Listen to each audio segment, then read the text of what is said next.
Hey guys, if you really like this episode, please support our podcast by going to talkmurder.com/join and becoming a Talco Supremo. Hello, John. I live in Melbourne, which is the state above Tasmania in Australia. I wonder if you've heard about the Port Arthur Massacre, which occurred in Tasmania in 1996. Now to the massacre in Australia. A lone gunman kills 32 people at random as an Australian tourist attraction.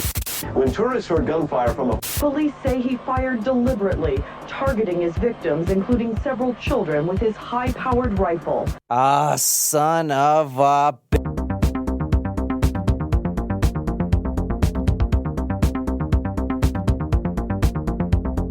Guys, guess what? What? If you're listening on today, Taco Tuesday, guess what day it is? Taco Tuesday? I'm going to put this shit out on Monday. Shit. Taco Tuesday today is October 1st, and you know what that means. The month-long celebration of Halloween starts. I know. Dang it. I should have taken out all the Halloween stuff I have, which is not much. I cannot wait to a Halloween story. Remember last year I was like, this one isn't bad, guys, I promise. That was... and still is etched in my mind forever. 10 minutes later, drinking blood from a penis straw. Well, we were drinking, not Jell-O. drinking blood from a penis straw, but that... Anyway, so if you're local to Charleston and you want to celebrate Halloween early with us, we are doing an exclusive event for our tacos, a tour of the city jail. Now, we only have 20 spots, and about few of them have been taken already, so if you would like to join us on October 18th at 8 p.m., please make sure to reserve your spot, like the event, and answer the question, a.k.a. RSVP, so that you can reserve your spot. Because as you guys know, we talked a lot about the jail during the Lavinia Fisher. Lavinia Fisher. Lavinia story. So there was a lot of interest about doing the tour afterwards. So we're super excited. I think it's going to be a blast / scary. So we're going to be getting some drinks before and after the tour. Also, John, you are not going to be standing anywhere near me during this entire event because you are going to try to freak me out. No, the jail is going to freak you out. Yeah, I don't have to do shit. I don't need you poking and prodding. I'm gonna wear a pentagram shirt, and I'm gonna try to invoke demons into the tour. And I'll follow closely behind you with I'm gonna be speaking Latin. my Cross and holy water. holy water, And rosary beads. rosary beads, and with my scapula. I will be wearing my scapula. Scapula? What's a scapula? Oh, I thought you said spatula. The scapula. It's like a patch. It's usually blessed, and you're supposed to wear it. And if you die wearing it, you're supposed to go straight to heaven or something like that. Wait, what? Well, how much are it's those a damn patch? things? I want one. What kind of patch? I'll show you. Hold on. Wow. Damn, that all you gotta do seems is buy that thing and go to heaven? John's like, ding ding. Yeah. Fast pass. Yeah, because Catholics never sell passes to heaven. What was that whole time period called? The Reformation. Was it called the Reformation? Yeah. When they And paid off their sins? Yeah, Martin Luther nailed that doctrine to the wall or whatever of the church because the priest was buying, he was selling tickets to heaven. So if I wear that shit, well, give it to me. I'll wear it all the time if I'm going to go to heaven. You don't believe. Why don't you just wear it all the time? Jen, there's so much shit that could happen right now and you could die. Well, I get scared that I'm gonna choke that when I'm microphone sleeping could with explode. Is that ribbon wrapped around it? it. It's like a string. There were images on it. I don't know what happened to them. Was that from like a confirmation or something? No, I think I got this in like the 3rd grade, and a nun came and passed them out. I wear it during the day, and then at nighttime I put it on my bedpost because I'm afraid that I will like strangle myself because I move around in my sleep. Yeah, but then you'll go to heaven. Isn't that the point? See, now if there's an earthquake, your bed will go to heaven. but you're on the bed, so I get your thinking there. It's very smart. It's a transportation. Yeah, transportation mechanism. All right, you guys can make fun of me. It's fine. I've never heard of it. Really? No. Oh. I know that we're doing a taco special. For Lauren. in Australia. G'day, Lauren. But that's about all we know. It's probably daytime there now. Yeah. All right, Nicole. So, how much do you know about Australia? I know that they have a lot of very large bugs and reptiles and lizards that make me maybe not want to go, but otherwise Australia seems really cool. Australia originally started as a colony for prisoners. Mm-hmm. And it was, shoot, I did a whole project on Australia like 2 semesters ago, and Prisoners from where? London. England. But they're different provinces. They're kind of like states for us. Mm-hmm. And also they have a game called footy that's a mix between soccer, rugby, and American football. And gambling is legal there, and there's all kinds of gambling stations. And we had those really cool Australian snacks. Remember the lamingtons? All right, so Nicole, our third place Geography B winner, Nicole. We're smack dab in the middle of Australia. Okay, if I was to drive, which direction would I have to drive in order to get to Tasmania? South. But it's an island south of Australia. Southeast. See, that was a trick question there. I was going to say, well, you can't drive to an island. I was going to Hey, ask you if you wanted to phone a friend because I knew that. Nicole, third Thank place you. Geography B winner. Thank you. That was good. That was actually really good. Thanks. Because before this story, I didn't know anything about it. In fact, I just figured out that there was the Tasmanian an devil island is a called real Tasmania. animal. Yeah, it's like the honey badger, but Australian. All right, as Jen said, Tasmania is where they would ship prisoners to. And actually, we're going to the historic site that used to be a big penitentiary. Oh, like that movie that we watched. It wasn't that wasn't. Pelion? Yeah, but it's not in Tasmania. That was in somewhere else. That was in, yeah. France or something.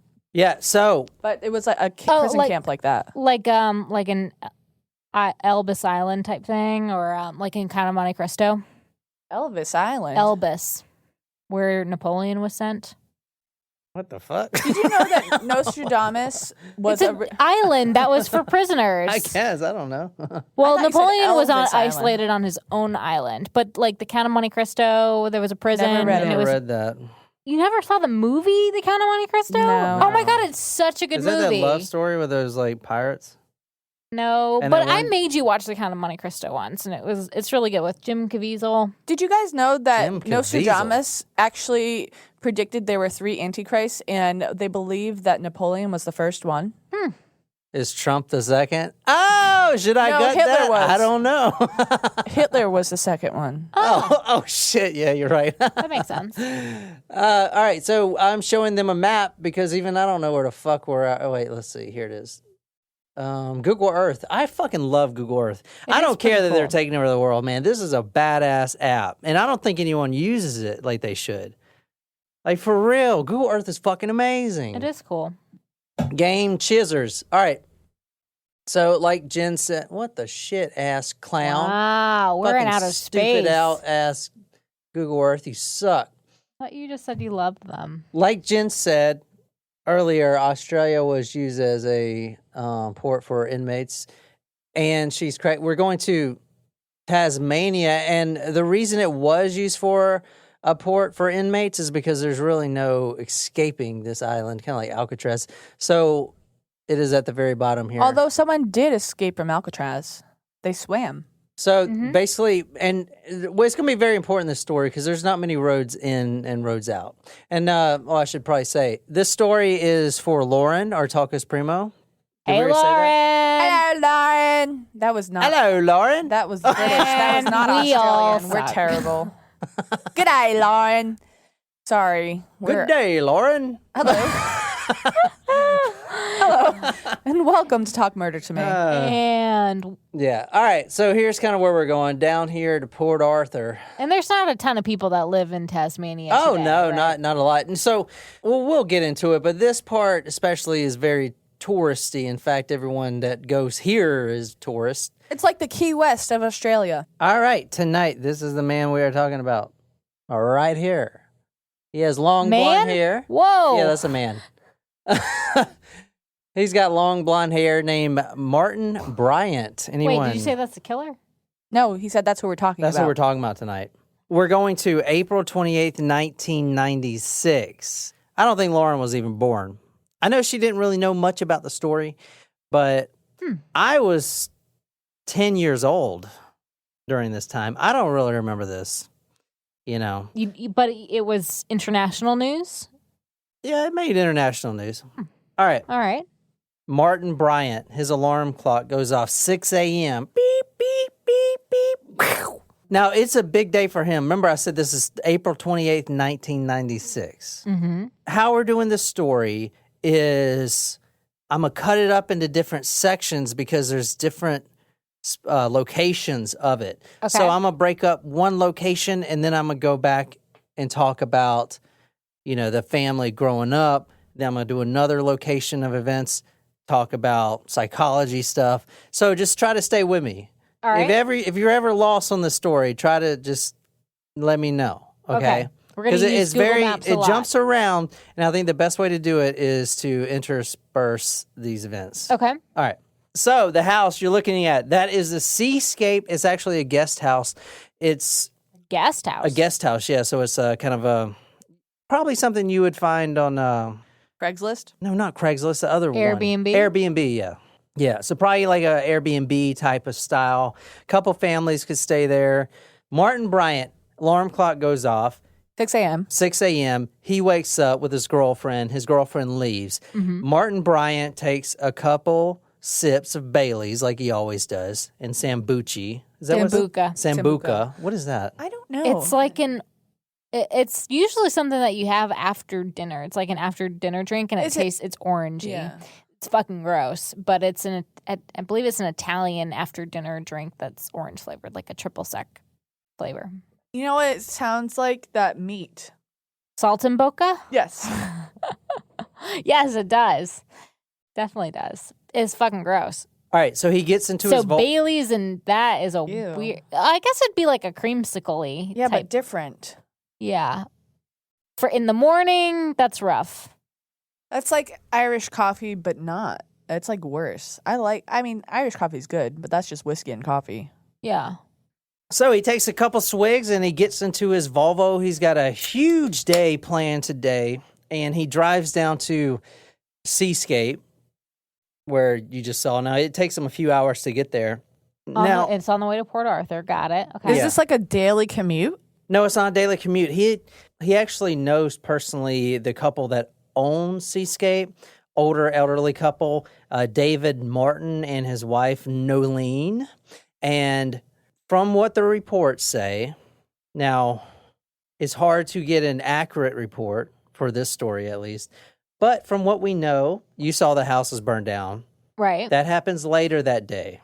Okay. But I will say he walks into the Seascape and he kills both the couple.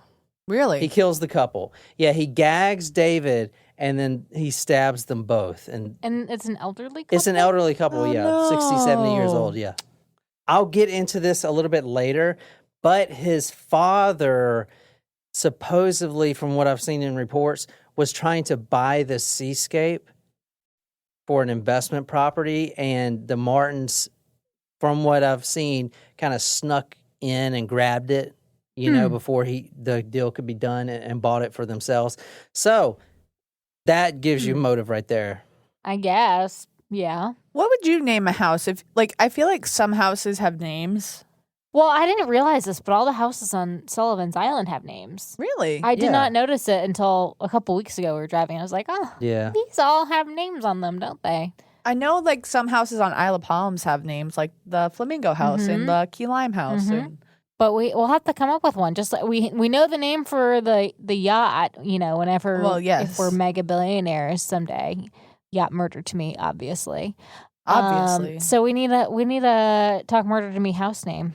Tacos, submit your recommendations. All right. So you guys think this story is still going to be pretty smooth sailing. He leaves the seascape. They're both dead. And in fact, there were a random passerbys that were coming to look at the property, like tourists, and maybe stay. Mm-hmm. And he said... And are they still in the house? No, In he's the bodies? walking out. He gets back in his Volvo. He talks to, this random couple. Now, they kind of get spooked off. But he actually told them, come down to Port Arthur because I'm going to get a coffee down there, Mm-hmm. So now this is probably around 10 a.m. Now he drives. And did he leave the bodies in the house? Yes. Okay. So he gets back in his car and he drives down to Port Arthur. Now, what I told you is the tip of the iceberg on this story. Just a tip? Yeah, you guys literally have no idea what's coming. Okay. But You're right. We don't. he goes into the Broad Arrow Cafe. Now, he is in the historic Port Arthur. What happens now is pretty well documented. There are conflicting reports. I need to say this before we go any further.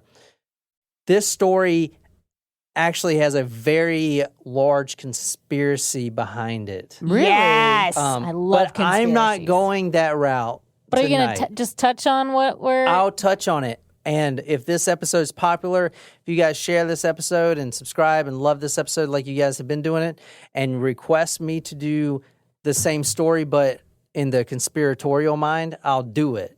Cool. Oh, I liked Because that it's word. huge. Yeah, it's a huge story.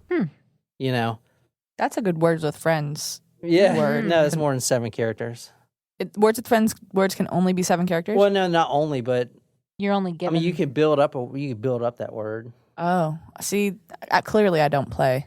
Just because I'm terrible at it and I got tired of losing terribly to you guys. That's how I felt with John recently. It's fine. Martin Bryant, he walks into the Broad Arrow Cafe, and I'm going to show you pictures, there's videos and everything.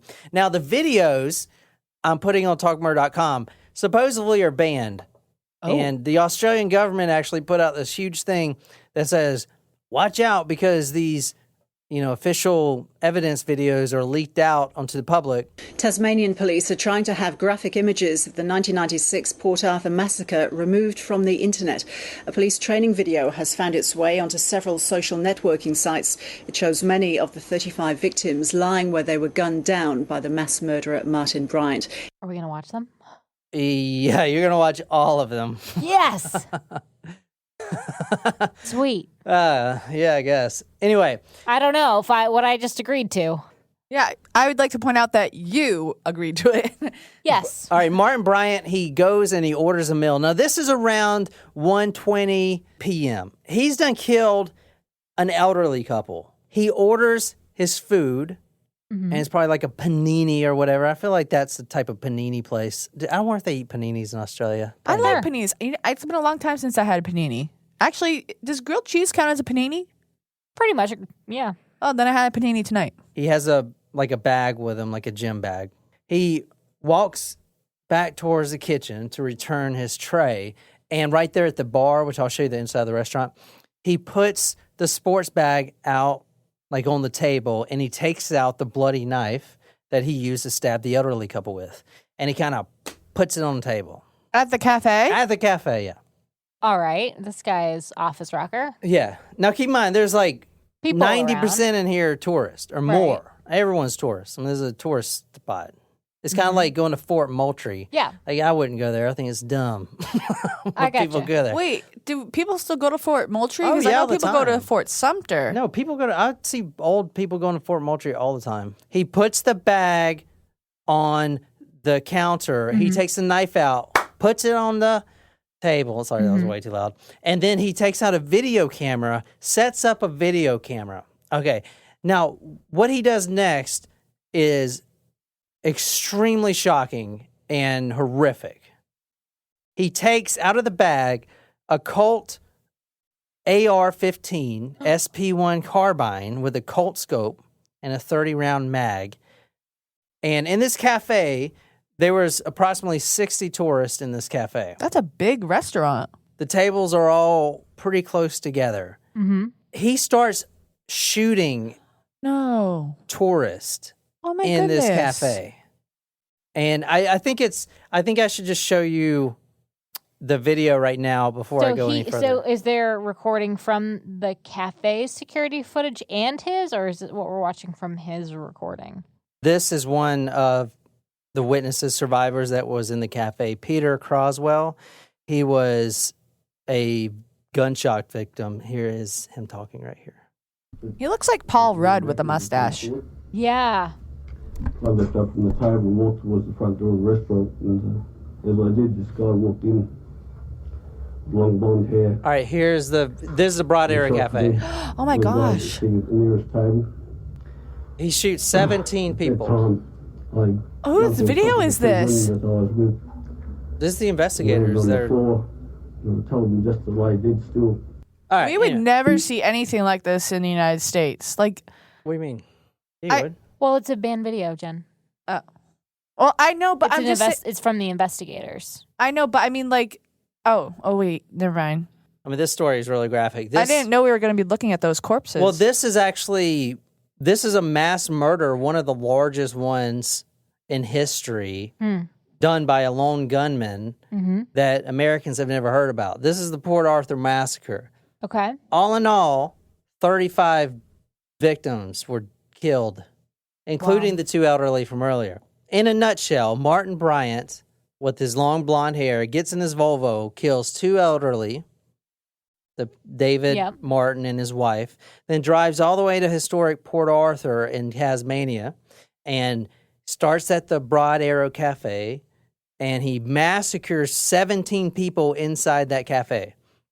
And then goes to a third location. Goes to many locations. Not locations like different countries or whatever, but he goes, for instance, he goes to the gift shop, then he goes outdoors. That's why I kept saying there's not many roads on and off of Tasmania. It's kind of a choke point.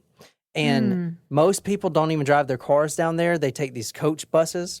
So, and I'll show you a video with an American tourist that was there, taking a video of the shooter, Martin Bryant, and all the coach buses.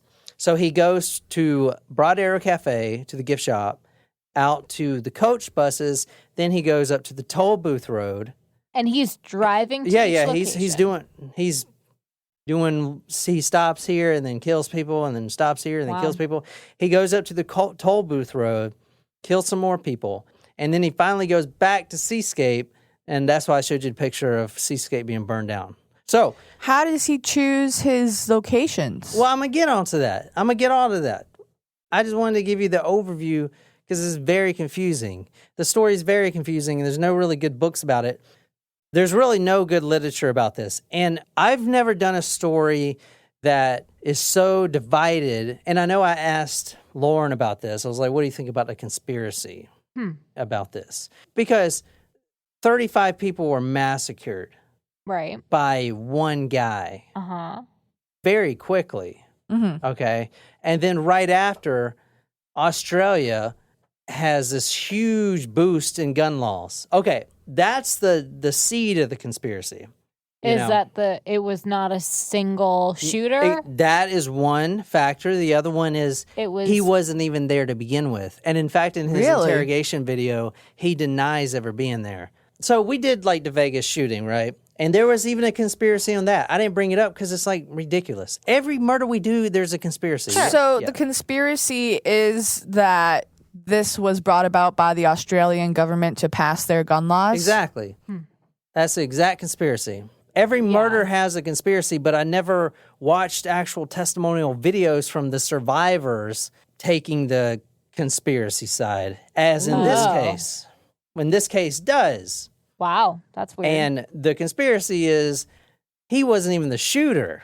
What? Yeah, fucking crazy. Because he was so distinct in his long blonde hair. I don't want to go down the conspiracy road. I just basically want you guys to know, you type in Port Arthur Massacre and watch any YouTube video, more than half of the comments, and I'll bet you guys that this is the case.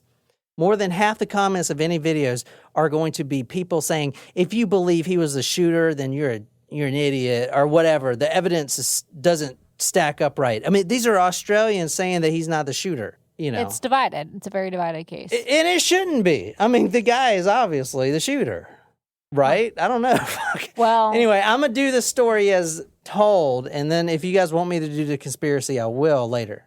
cool. All right. It was 1:30 when he finished his meal, and he opens fire in the Broad Arrow Cafe. Now, the Broad Arrow is very small, tables close together. The first shot, which you saw in the video, I don't know if you noticed, it was a Malaysian couple. They were the first to be hit. Now, like everyone in the line of fire, if you will, didn't know anything was coming at all.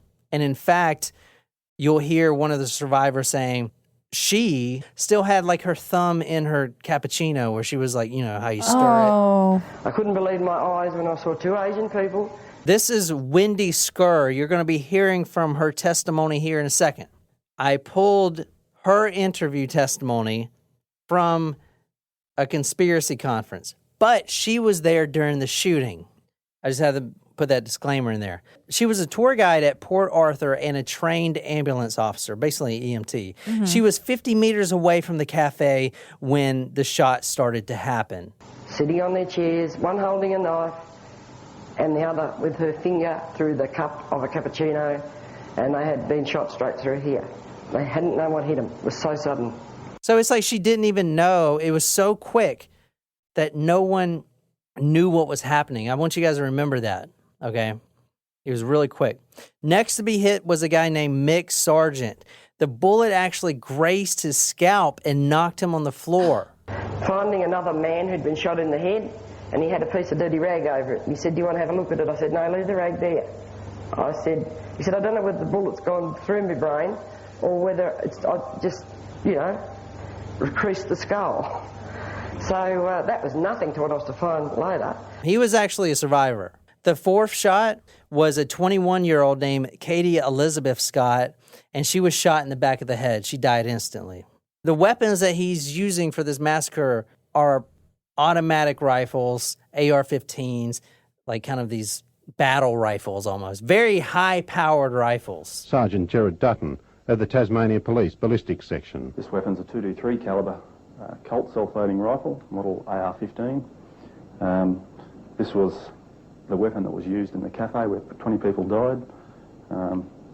This particular gun fires a bullet at around about 3,200 feet per second. This was one of the guns that the offender used at the various scenes at Port Arthur. Next was the 28-year-old New Zealand winemaker Jason Winter, and I looked up a little bit about his story, his background. It's pretty sad. He was kind of a very, very talented winemaker from New Zealand. This is him right here, and it says Died a Hero winemaker Jason Winter at a wine tasting. You know, young guy. A sommelier, perhaps. One of the unique things about this story, as you'll see in the papers, is a lot of the victims, the papers will say, you know, they died a hero. They were giving out bravery awards. I got this whole article that I pulled from a newspaper about bravery awards. It seems like every guy out there was jumping in front of the bullets, try to hide their wife and kids, you know, try to like guard them or whatever. Yeah. So this is Jason Winter. He actually was at Hobart Murilla Estate Winery, I don't know if I said that right, for about 10 weeks when he was shot visiting his wife. Her and her 1-year-old son, Mitchell, and father-in-law were in the cafe, but they survived, luckily. His story is this from what I was reading. He was just walking into the cafe, and he just spots his wife, his 1-year-old child, and his father-in-law. And as he was walking towards the table, that's when the gunman started opening fire, and then he shielded his family, and they survived. Wow. So he was, out of his family, he was the only one to die. One of the next victims, Anthony Nightingale, he was a 43-year-old loans manager from Melbourne. Melbourne. He was fatally shot in the neck and the spine. Couple Peter and Carolyn Nash, they were actually in the souvenir section of the Broad Arrow Cafe when the shooting began. Nash, 32 years old, he died while protecting his wife. Now, this is an article from The Age. That's a newspaper that we'll be reading from a lot. I guess it's a local newspaper there. This is from October 3rd, 1997, so a few days after the incident. He covered me with his body.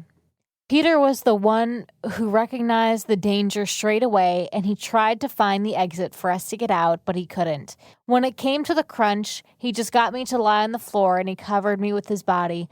I know that if he hadn't have tried to physically protect me, I would have been shot too. This from the same paper that you were reading. This is the citations of honor. So these are all the victims and the things they've done. I'll put this on the talkmurder.com. It's basically all the deceased in the cafe have been reported as jumping in front of the women and children, and trying to protect the family and the loved ones, even strangers, So that is like the only good thing I saw about this story is that, there's some brave people still in this world.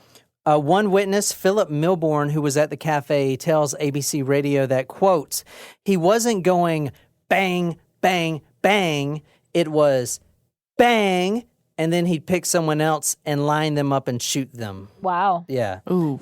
It wasn't just like a spray of bullets. Exactly. It wasn't a madman. It was a madman, but he wasn't going in there, not Bonnie and Clyde thing. Right. Where we are at right now, just in the Broad Arrow Cafe. Now, this is going to be very important with the whole gun law thing. I'm going to briefly touch on, but I'm definitely not getting into that territory. Mm-hmm. But we have 12 people dead just within this cafe area. Right. Plus two that have already died. And 10 injured. 12 dead, 10 injured. How long did that take? The first bullet to right now, 12 killed, 10 injured. Like, how long would that take? 7 minutes. From when? From the first bullet. First bullet to the last bullet? First bullet fired to the last bullet in the cafe. A minute. Well, he was targeting, he was saying that it wasn't just like bang, bang. It was like he was targeting his different people. So I'd say it'd take a little bit longer. So I say 7 minutes. 12 people dead, 10 injured.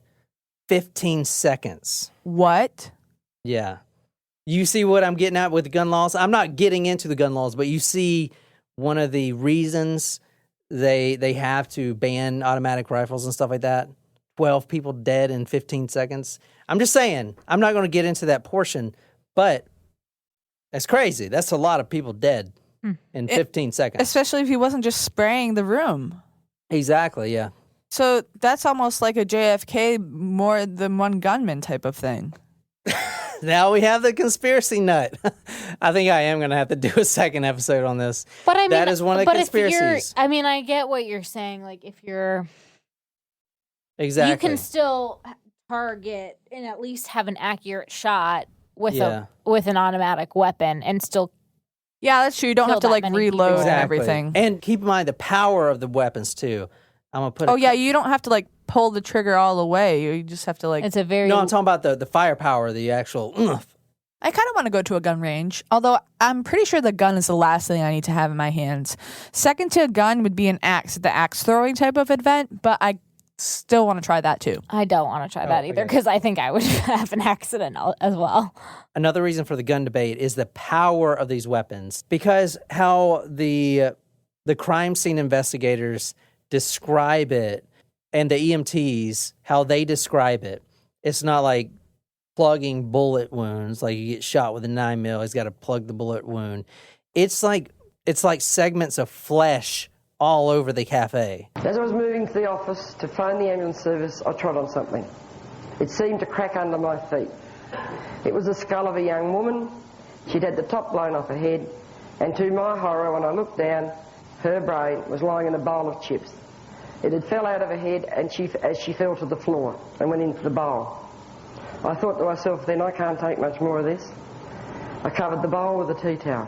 Because the sheer power of the bullet rips off flesh. How would you does that make sense? It's not like, one bullet, like a small hole, like a pistol. It's it rips flesh off. It's a very high power rifle. How would you compare it to a shotgun shot? Like, I know when you were talking about like the murder in Marple, when you're like the shotgun, you get hit by the shotgun, like your head gets blown off. Like, how would it compare to that? Or does it? Not really. Because, all right, how a shotgun works is a shotgun at close range, yeah, it would, but shotgun breaks up the shell, so you get the shrapnel, shrapnel everywhere. This is just that one big ass bullet, and it just your whole leg, parts of your leg will just come off. A shotgun's going to spray you everywhere. Well, I would like to. It's hard to save someone's life if, half their chest is missing. Yeah, Or that's true. You know what I'm saying? Is it too early to state my opinion on that? On what? On the automatic. Oh, I don't care what you believe. You can state if you want. I'm not getting into this thing. Well, I just want to say is that I don't think that civilians need automatic rifles for self-defense. Right? Don't get me into this. And I hope you understand, Alan. That's for you. But I do not want to go down this road. I think, okay, well, I don't know. I just think that everyone has the right to bear arms, but I don't think that civilians need automatic weapons for self-defense. I just want to say one thing. I ain't taking sides. But, yeah, you ban automatic rifles, then what? Next best thing, bump stocks, right? You're always going to find a way to skirt around. I'm just saying. Anyway. I guess the point is that it's harder. Like and so I've heard, people make the argument too that, well, if all guns are banned, well, then people will just, start killing people with knives. And yes, but I think the point is that with guns, sure, but I'll at least say automatic weapons, is that you can kill so many people and do so much more damage in seconds. Right. Versus a knife, for example, you have to go up to someone. It's a very personal impact, and you're not going to be able to do a whole lot of damage before you get taken down yourself. So I follow that argument, and so I, to an extent, do agree with you, Jen. I don't think that guns should necessarily be banned in the United States. Right. But I do think it should be at least made harder, if not there is no purpose for a civilian to have an automatic weapon. 12 people killed, 10 injured, 15 seconds. He walks into the gift shop, which is connected, which I'll show you in the video. That's where he sees 17-year-old Nicole Burgess, shoots her in the head. She was working there. 26-year-old Elizabeth Howard shot in the arm and chest, both dead the second they were shot. Feet of the guy that walked into the room with the gun, and he just proceeded to shoot everybody. That's the Malaysian couple right there, I'm pretty sure. So, I mean, they were like, you could see their food. Look at the food. It's just like, there's like crepes. They're just eating crepes, and now they're just like This is massacred. so strange to see. It's like a museum exhibit. Yeah, this is real. Video was supposed to be not public. Past us into That is what I'm talking about. The destruction of a high-powered rifle. That's brain. Ugh. That's what I'm talking about. That's the debate on some of these rifles. Well, Nicole, if you didn't feel like you were going to throw up earlier, how are you feeling now? Definitely feeling it coming up. Now, this right here is who I'm talking about now. This is Nicole Burgess and Elizabeth Howard. They were shot kind of lined up. It looks very weird. Oh, no. Just how they're lined up right there, Instant. I mean, this guy was picking people off quick. And see how they got the red tags on them? And shot at myself and the two ladies. And he yelled out, This is 15 seconds. He did all this in 15 seconds. Another person. Isn't that crazy? He then walked back past. That's the creepiest one. To right me, there. this is worse than the stuff we saw in Ed Gaines' episode. Like, this is just very sad. And then, 15 seconds. 15 seconds. 15 seconds. He killed all these people. Whoa, it's fucking nuts, man. So, Elizabeth Howard, Nicole Burgess shot dead. They were the ones in the gift shop. I then moved around the cafe looking for more alive. There were none. When I arrived at the only outside door in the gift shop, I found 5 dead, a total of 7, including my 2 workmates behind the counter of this gift shop. Coralie Lever. Now, I looked up a lot of these people and some of their stories, but obviously 35 people, I just wanted to build a little substance with it. Coralie Lever and Vera Jary, Jary, I think I'm saying that right. They hid in the gift shop in terror. Vera J's husband, Ron, was shot in the head, dead, died instantly. He kills 12 in the Broad Arrow Cafe, moves to the gift shop, and he's going to kill 8 more people. Now, there is a fire exit door in the gift shop. Yeah. Hello, conspiracy. It's locked, and it can only be opened from the outside with a key. When I walked walked into this area here, I found all these dead. In fact, these three were piled up on top of one another. They were all dead. And that was the only outside exit door to that part of that building. These two girls, there's two staff members, this is the counter. They knew that door wouldn't open. It was broken. And they hid there. But had that door have opened, those two girls would have led those people to safety. Doesn't really make sense for a fire door. No. But you have people pushing on this fire door frantically, about 6 people trying to break down this door as the gunman is coming towards them. And they can't get out. Because the only way out is in the front, and the gunman's walking towards them. He kills every one of them because that door was locked. Okay, hello conspiracy. Out of all those people, Caroline Nash survived by hiding under her dead husband. All these people were trapped in the gift shop. All in all, right now, we have 20 people dead. We have 12 injured. Okay? Last time it was 12 people dead, 10 injured, 15 seconds. Now, 20 people lay dead, 12 injured. What do you think the time is? How many seconds since the first shot? A minute. I'll still say a minute, I guess. 4 minutes. 90 seconds. Oh. So who is this Martin Bryant guy? The guy that shot up Port Arthur. This is one of the world's worst mass killings with a lone gunman. It's awful. And America really doesn't, or at least our generation doesn't really know about it.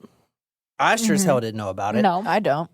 But honestly, there are so many mass shootings that it's kind of hard to keep up with them all. It sounds terrible. Exactly. Yeah, that's true. This is a video of Martin Bryant as a kid. This can this explains his psychology a little bit. Do you think you'll be playing with firecrackers anymore? Yes. Don't you think you've learned a lesson from this? Yes, but I'm still playing with it. Maybe I should give you some context with that. That is a video of Martin Bryant as an 11-year-old, I believe. He burned himself playing with firecrackers. So that's like the first known video of the shooter that we have. In order to control Martin, he was very wild, ADHD on high, right? Turned all the way up. His parents would actually chain him to a tree. Oh, my goodness. I was just about to ask if he was getting any help, but that certainly doesn't help. Nope. Was he on medication? No, but he damn well should have been. He was, quote, annoying and difficult, very difficult. He was bullied as a young kid, as a young bloke. What I started to put together in my own mind was at first he was bullied, then he kind of started to be the bully. One article I read said that at a young age, 7, 8 years old, he was diving with one of his other blokes, kids. Mates. And they were diving, with snorkels, and he actually pulls a snorkel off his kid, almost kills the damn kid. Oh, did like you guys underwater. see the story about that guy that proposed to his girlfriend when he was like diving? Yeah. It's really sad. At 6 years old, he was torturing animals. Now he would. So he's showing signs of a killer. He had like this airsoft gun, kind of like a bullet pellet gun kind of thing. So he would shoot rabbits like in the back of the head. Oh. Just repeatedly, pow, pow, pow, and you got to shoot them a couple times before they actually die. So sad. Yeah. And one report I found, he went to school one day, like 6th grade, 7th grade, or whatever, and contorted his face the entire day for no reason. Like, when the teacher's like, if you keep your face like that, it'll stay permanently. He did that for the entire day and didn't talk to anyone. He was like, Sounds like a weird kid. Just super fucking weird. Yeah. Okay. Troublemaker. He's a troublemaker. Disrupting everybody. All right. An I could never be a teacher. IQ of 66. Me either. 66 was his tested IQ. That's really low, right? That's extremely low. Yeah. That's average is 100. That's on the borderline of what psychiatrists would consider mentally retarded. Okay, 68 is like, from what I've been reading, at least in Australia, like the kind of thing. So and he had 66, so he could. Yeah. So he definitely had some sort of learning disability. Oh, yeah, very much so, and he's very hyperactive. He never did receive the kind of support and help which... This is Professor Paul Mullen, a forensic psychiatrist that actually interviewed Martin Bryant. ...hope would be offered to an intellectually disabled young child. One of the things that kept coming up by multiple reports, psychiatry reports, and I think this sums up Martin Bryant really well, is, you saw the picture of him, correct? Mm-hmm. Very good-looking guy. Extremely good-looking. Well, I'll show you a picture. Well, go back to it. He looked very effeminate. I mean, he has like a man's body type. He's like broad shoulders and stuff like that, but his hair and facial features, at first glance, couldn't. I have this theory that if you cut her hair off, she'd look like a British man. All right. Well, anyway, most people... Excellent quote. Most of the blokes in Australia would consider him a good-looking guy, and the blokies, the women, blokers. What's women's called? Blakes? Women? The Blakes. The way that I've seen it described in multiple psychiatry reports about Martin Bryant is that he was such a good-looking guy, with his long blonde surfing hair and just a really clean-cut guy, that the expectations of talking to him, so if you were to go up and talk to him, you'd have these certain expectations where he was, a cool guy and smart, intelligent, could hold a good conversation. And the reality was completely different. He was very weird, very odd, couldn't hold conversations, would try to force conversations. People would try to get away from him as quickly as possible. He was very odd, very weird. Right. And he wasn't intelligent, obviously. He was IQ very of 66. Low IQ. He was like a child. So you'd go up and talk to him, you're thinking you're talking to a cool guy. He's like a 10-year-old child. His personality did not match his looks. I've seen this several times. A lot of people had said the same thing. Now, this is Robert Wainwright. He is the author of a book called Born or Bred. It's kind of the biography of Martin Bryant. People who met him saw this strikingly handsome, blonde, blue-eyed, strapping young man and expected something mildly intelligent out of his mouth when he spoke. Instead, they got a simpleton. All right, so that is basically him in a nutshell. Now, So he had signs of low intelligence, very low intelligence, odd behavior, yeah. ADHD, very wired, and animal cruelty. And so one day he just decides he's going to go do this. Now, let me talk about the car park. We're going back to the murders. Then I'm going to talk about one of his very eccentric relationships, very weird, very strange relationships that will describe more of his personality. Now, we're back at April 28th, 1996. Now we're in the car park. He goes into Broad Air Cafe, Massacre. Goes into the attached gift shop, Massacre. He's up to 20 dead now, including the 2 elderly from earlier. Now the next thing is the car park, where all the buses are. And the majority is buses, big coach buses. You'll see a video where there's like 10 lined up, because most tourists would get on the bus and take that one road that goes into Port Arthur, which is a perfect place for an event like this to occur. There's literally a limited options to escape, Right. One of the conspiracy things, I told you I'd touch a little bit on it, is it took a little over 4 hours for the police to arrive. What? Yeah. 4 hours? 4 hours. Is there no police in Port Arthur? They are, but it took 4 hours. I'm sorry, were they doing something more important? That's absurd. It's very shitty, yeah. It's fucking awful. That's a disgrace. It is a disgrace. The Wendy Skur, you'll hear what she says. She was actually getting embarrassed. I remember a lady came to me. She was so upset. She said her husband was dead in the cafe. She had no car keys or money. It was all in his pocket of his trousers. She was so desperate. She wanted me to go and collect it from her husband's body. I explained to her that was the police's work and I was sorry. But they hadn't arrived yet. I just started to feel embarrassed about it. And then I had a request from a man, similar. He wanted his wife's handbag. She was dead in the cafe. And I thought, this is getting out of hand. Where are the bloody police? All right, this is from The Age, May 3rd, 1996. Of the 60 people in the cafe, 20 were dead and 15 were wounded. The gunman walked calmly out, past the table where he had eaten his lunch. Hundreds of tourists were milling around. There were about 600 tourists that day at the Port Arthur. A large percentage of them went in on these coach buses. All right, that's a lot of people. And it's a Sunday, a lot more than usual. There's your conspiracy little nut right there. More than usual on today. Anyway, some of them had headed back to the cafe when they heard the pop, pop, pop. Security manager and part-time emergency service volunteer Ian Kingston was carrying out his normal duties when he heard the shots and walked into the cafe as the gunman continued firing. Ian froze, then quietly backed out, warning people to get away before running to the nearest phone to call police at 13:35 hours. Of the gunfire. They too thought it was some sort of reenactment. Now, I saw this multiple times. You have a historic port with all these historic buildings.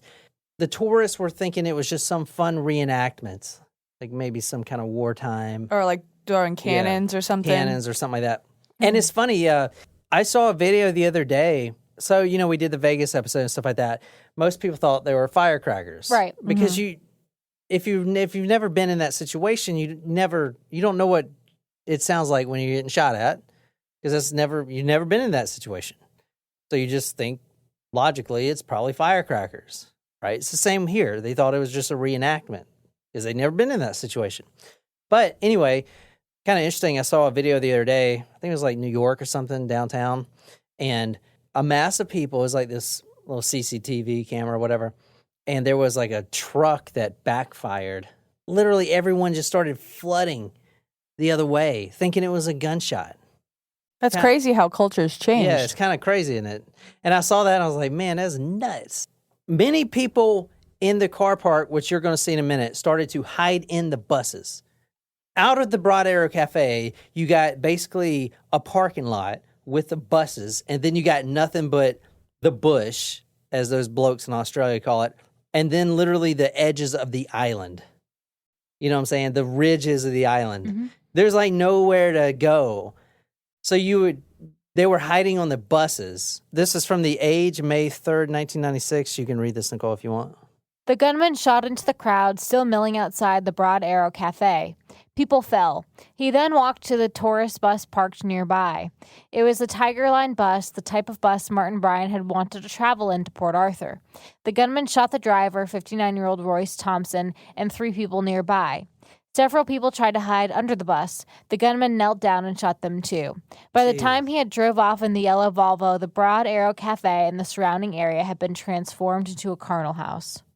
He was squatting under the buses, like literally what they do in movies. He's trying to hide under the bus. You know, bop, bop, bop, bop, under the buses, man. He was trying to leave nobody alive. But he did leave a lot of survivors, though. Yeah, but a lot of survivors played dead and stuff. Yeah. The tourists, as I said, most of them ran into the bush. The other ones hid in the buses. Those were the only things you could do. Janet and Neville Quinn were moving towards Mason Cove and away from the buses at this time. Now, I'm going to show you a video of all this stuff in a minute. Janet Quinn was shot in the back near the bus with the bus driver from the article, Royce Thompson. So they're lying together, both of them shot. This is crazy. I'm about to show you this video where you can see it. He goes to his Volvo, the shooter, Martin Bryant, goes to his yellow Volvo, opens the trunk, changes weapons, gets the FNFAL, sits in his car for several minutes, and just sits there and like he's thinking or something. It's very weird. He goes back to the buses where Janet Quinn was laying. She's injured. She was shot next to the bus driver. He shoots her in the back. He walks over her body and he just finishes the job, shoots her, boom. Neville Quinn, which was the husband, returns to look for his wife because they were separated. Martin Bryant spotted him, chased him onto the bus, and said, quote, "No one gets away from me." Neville was shot in the neck, but he survived. He eventually found his wife, which tragically she died in his arms. Okay.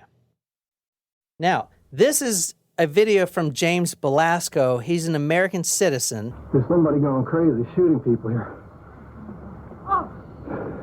So you see the buses. You see how many buses there are? There's a shit ton of them. Yep. It's not like you can just run out, get in your car, and leave. I mean, you're literally trapped. You know, I was trying to think of a... Well, it just shows, this helps illustrate, too, how small of a... Like, it's a port, but it's not a port city like Charleston's a port city. Like, this is very rural. Looks like it's a dirt road. You know, mountains in the background. Not much around it. I filmed as much as I could of him shooting off into the distance and at different objects. At some point he saw me shooting or videotaping because I was sticking out like this behind the camper, the back of the camper, and through the viewfinder I can see him take aim at me with his gun. Scary shit. And I just dropped to the ground, you know. You can see that on the film, and then at the moment you can hear the shot that he shot over my head loud and clear. You have people hiding in these coach buses. Eventually, Martin Bryant gets into his yellow Volvo and he drives towards the toll booth. Remember I said there's like one road in, one road out. So it was that choke point. This is extremely, extremely disturbing, what I'm about to tell you. But there was a family, Nanette McCack and her two children, Alana, which was a 6-year-old, and Madeline, which was 3. I did read that she was on one of the coach buses at one point, but she decided to take her daughters and run through Port Arthur. The Sydney Morning Herald describes her as a vivacious redhead and a local Port Arthur guide. As I said, it was her day off. Her husband was actually at a golf game. He was about to turn 34 years old. At about 1 p.m., Nanette McCack headed for Port MacArthur. The girls were hungry, and she would buy them lunch at the Broad Arrow Cafe. Nanette would stop for a cup of coffee and buy a bag of crisps for the children. She liked nosing around the souvenir shop. Once, she bought Maddie a white teddy bear. All right, so, you're reading from the Sydney Morning Herald, May 4th, 1996. Here's the rest of that. Nanette had bought the girls some peanuts, and they began walking towards the parsonage at the top of the site, away from the road down towards the toll gate. But halfway there, Nanette made the decision that was to alter her fate and began heading towards the road. It was 1:30 p.m., and something was not right. She had heard popping sounds coming from the cafe, and now, when she was about 300 meters up the road, a mustard-colored Volvo was headed up the road to the toll gate. She began running, picking up Maddie and shouting Alana to run. Inside the toll booth, the staff member watched horrified as the man inside the Volvo got out and calmly raised the rifle he was holding. Nanette died, still holding Maddie, who was shot in the head. Alana ran, terrified, behind the only source of a refuge in the park, a large, stringy bark tree, but the gunman relentlessly followed her, aiming his rifle around the tree and shooting at point-blank range. Massacre 35 people, that's awful, but it's almost like he made a new line. He crossed another line. He chasing down children. Chasing down a 6-year-old.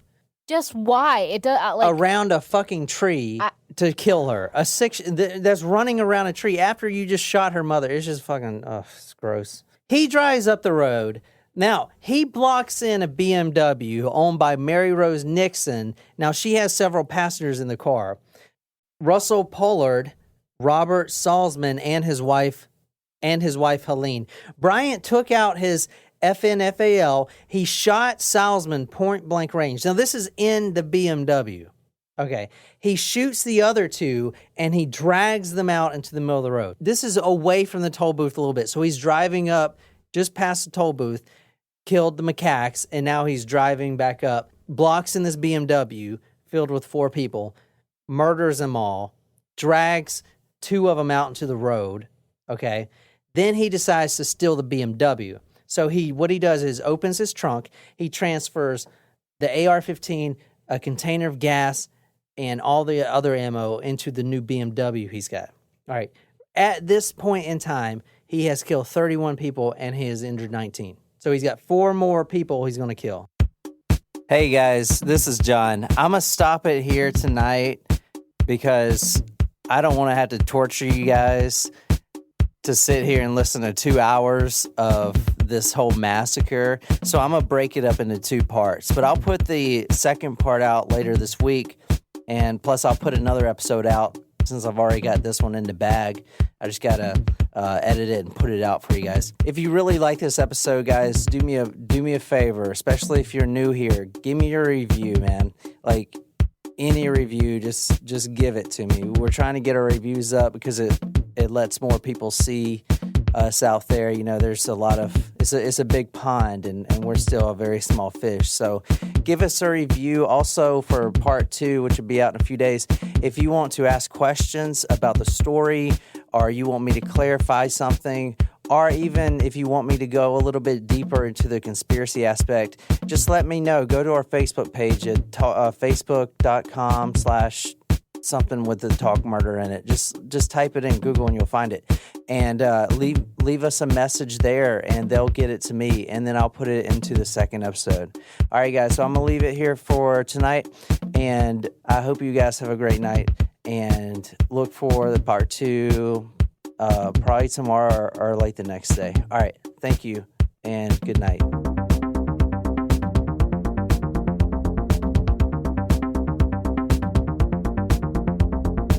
The way that I've seen it described in multiple... I'm not going to lie. All this Australia talk really makes me wish we had a bloomin' onion to have for the evening.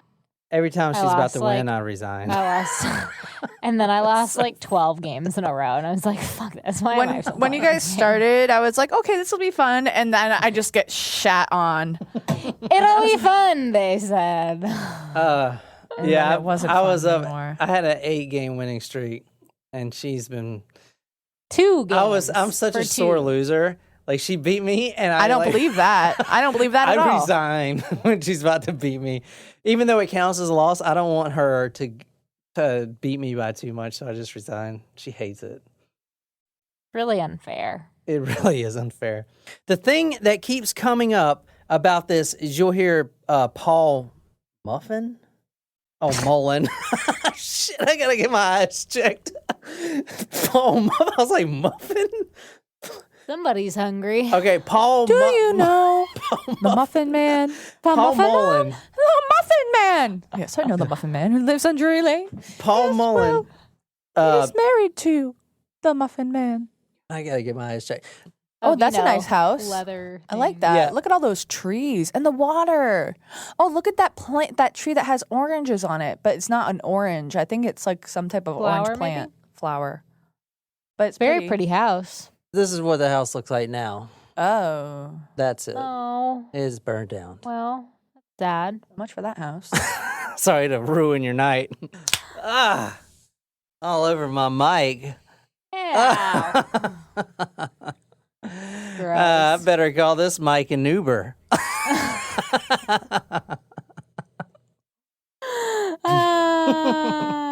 was funny.